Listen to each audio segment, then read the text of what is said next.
Hello, hi, and welcome again to the Terminal Podcast, where in the end, it's all about the numbers.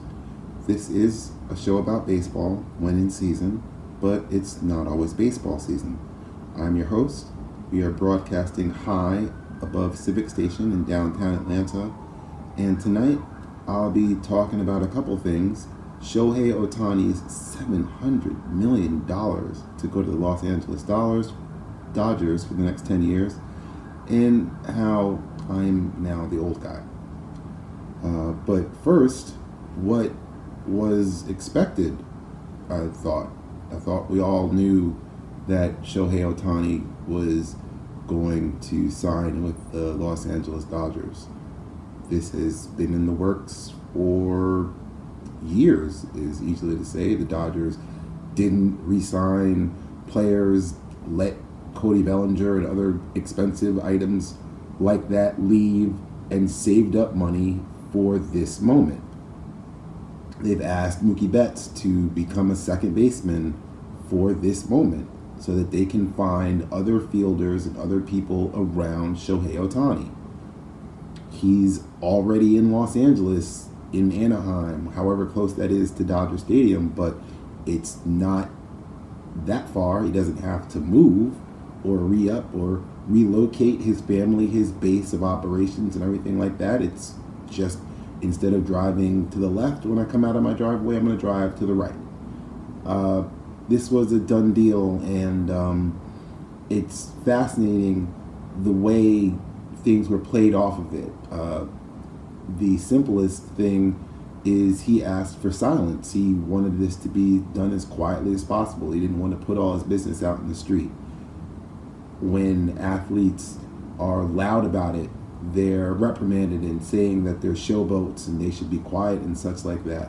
When they purposely ask to keep their business quiet, they're told that they're a detriment to the sport and how this should be a celebrated event that should be, put on blast for everybody to see. I guess it should be handled as things are handled on Twitter and things like that, the other social media accounts that I'm not a part of nowadays. I don't understand why that would be anyone's wants, why that benefits the sport of baseball, and how it would help the person who's trying to make a lifelong decision. It's the next 10 years if he completes the full contract of his life. It's a decade of his life that he's getting ready to decide. It's a huge amount of money, but that's a whole separate issue that I seem to have, and I don't care what billionaires do with their money for these teams that we all root for.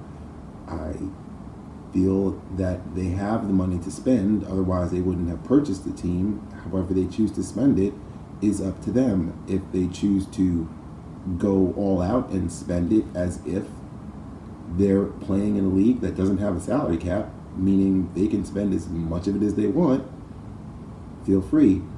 If they're cheap and choose to keep the television revenues, the millions upon millions of dollars that each one of these teams are collecting from the television networks to broadcast their national games, not even their local games, if they're able to get that through the correct reasoning, even though all the regional sports networks, the RSNs, are going under and everything like that. Major League Baseball is buying up those things so that they can broadcast those rights. So the advertising dollars, which isn't much in the grand scheme of things, is still being generated by these owners. But there are fans that will cry about big market and little market, and it seems to be shilling and fighting for the owners, and that was what was wanted apparently this time around with Shohei Ohtani. We were supposed to feel sad that only the big markets, only Los Angeles and Chicago and New York and Toronto and St. Louis, if he decided he wanted to go there, and Seattle was in the mix, and San Diego, who spent tons of money on people, or Texas, because they spent millions. It's a fascinating thing that there's only the 6 to 8 teams that are spending money that are the only big markets available, and all the small markets like Pittsburgh and Cleveland and Detroit, who just spent, it makes no difference. They're all millionaires, if not billionaires. As a Mets fan, I've lucked out, and the biggest billionaire of them all happens to be a Mets fan and happened to buy the team a couple years ago.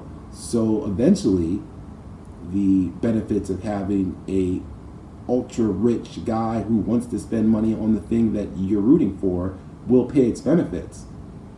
But any of these other millionaires could have chosen to spend a lot of money. The guy in San Diego, who unfortunately, knock on wood, RIP, just passed away, had spent big on Machado, on Manny Machado to play third base, on Juan Soto after they traded for him to pay him for that time. They spent money on a lot of people, and no one was claiming the market size of San Diego as a factor, whether it was a good or bad factor. It makes no difference in terms of the market size. He was in Anaheim, which is a suburb, an offshoot of Los Angeles. I'm not certain how Southern California works as the market size of Anaheim, if it's comparable to the market size of Los Angeles. I would assume it's smaller, but either way, he's going to Los Angeles now, which was, we all thought was going to happen 2 years ago and a year ago, but we all, I guess, decided that it wasn't for a moment to make it seem as if that would be a better story.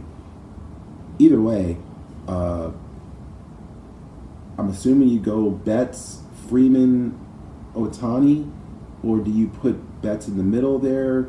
He's your higher up in the lineup. I mean, that's the kind of thing we were thinking about for the heartbeat, that it was believed he might be coming to the Yankees, and it was going to be Judge and Ohtani, or Ohtani and Judge, and where would Stanton go in that lineup and stuff like that. But the Dodgers are all set with those three somewhere in the top four of any pitcher that's going to go to Chavez Ravine. You're going to have to see you're going to have to see Mookie Betts, and then Shohei Ohtani, and then maybe a right-handed bat like per se a Justin Turner. Maybe he goes back and he finishes in Los Angeles as opposed to where he started out in New York, even though he's a free agent and too old to play third base, so he's not a legitimate option. But I believe the siren and the lights are telling me I should finish up this segment of it. But it was bound to happen. He was going to get paid by somebody. I'm glad it was the Dodgers. I'm glad he's going to be now in the National League. And as a Mets fan, I'll certainly get a chance to see him with everybody playing everybody else. But I'm going to have to see him in the playoffs before I see him in the World Series. But that's all positive thinking. Same way it was positive thinking that he wasn't going to end up in Los Angeles. But I am transitioning and saying how, as an old guy, I felt this was written in stone. But I guess everybody else missed the signals. But I also now recognize that I am an old guy. Whether it's the old guy in the room or just the old guy on the microphone, I am that old guy now. The music I listen to is now considered classic. It's still the music I listen to today. I'm preparing to celebrate my birthday at something called Old School Saturday, where the DJ will be, quote, heavily focused on hip-hop from the 1980s, the 1990s, and the early 2000s. Well, that's my wheelhouse. That's essentially what I grew up on. That's my childhood and early adulthood at the end. And at this event, it's right over there. I've been waiting to break out this card game. It's called University of Dope, and you can look it up. But I plan to sit back in the VIP section at Old School Saturday, sober as a skunk, and ready to tell you exactly why your favorite rapper is trash. That's part of the game, but I could do it anyway. Here's a few talking points just to kind of wet your whistle, so to speak. I believe that Ice Cube doesn't get enough credit for making everybody, making people like me believe that Dr. Dre could rap. I was absolutely fascinated to understand that he couldn't when The Chronic came out. But for a while, I would have told you he was a decent rapper. I believe that Jay-Z's legacy, and it is a true legacy, he is one of the greatest rappers of all time, but it's a legacy that's built on a lot of mediocre albums. And it's a lot of mediocre albums after his first album, which is Reasonable Doubt, which is almost undoubtedly his best, in my opinion. But my opinion is what we're talking about here, and my opinion is that Kanye West, I guess, can we start saying his name, is we've moved far enough away from where it's no longer okay to say Kanye West, especially seeing how he calls himself something else. And I don't call him that because I know that Kanye West released 3 albums, and those 3 albums are slightly ahead of Outkast as far as Supercalifragilistic, AT-Aliens, and Aquemini. As far as the best first 3 albums by a rapper, I think Kanye's first 3 are just a little bit better. That's the kind of conversations that I'd like to have when it comes to hip-hop, when it comes to rap. But what have we done collectively? What have we allowed to be done to rap, to hip-hop, to the genre that those same years said before are what we grew up on? That same entity that didn't respect the genre, that didn't allow it to be played, that didn't push its music videos, that didn't do a lot of things, is now the same genre declaring its 50th anniversary. The same entity that didn't give out a trophy, and when it finally did, it gave it to a deserving DJ Jazzy Jeff and the Fresh Prince, but it won't be seen as deserving by those then and by those now. This is how far we've come, that they gave it to DJ Jazzy Jeff and the Fresh Prince, and yet people will focus on Will Smith slapping Chris Rock and not how he thought he could beat Mike Tyson, and put together Summertime, which is still a classic and could get played tomorrow and you'd listen. But that's moving past the fact that rap as an entity, they'll tell you, started in an apartment party complex in the Bronx in 1973 and has now come to where Buffalo Wild Wings is promoting a March Madness food special, and they use Ante Up by Mash Out Posse as the theme music. At least when the MOP track started with Funkmaster Flex and cited by millions gleefully, at least when it was the background music behind animated Teenage Mutant Ninja Turtles this past summer, they were robbing local NYC convenience stores. So in essence, they took it back to the streets. Those weren't streets that I walked as a child. The ones that I walked were extremely suburban, with those child swings where it was a swing and you could climb up the little thing. That thing was in the backyard, and there was a big, beautiful park right down the street with tons of trees and another playground and baseball fields and stuff like that. I always try to inform people that you might hear my voice and hear Northeast. I'm from New Jersey. I'm not from New York City. I'm from New Jersey, specifically from northern New Jersey, up near the George Washington Bridge.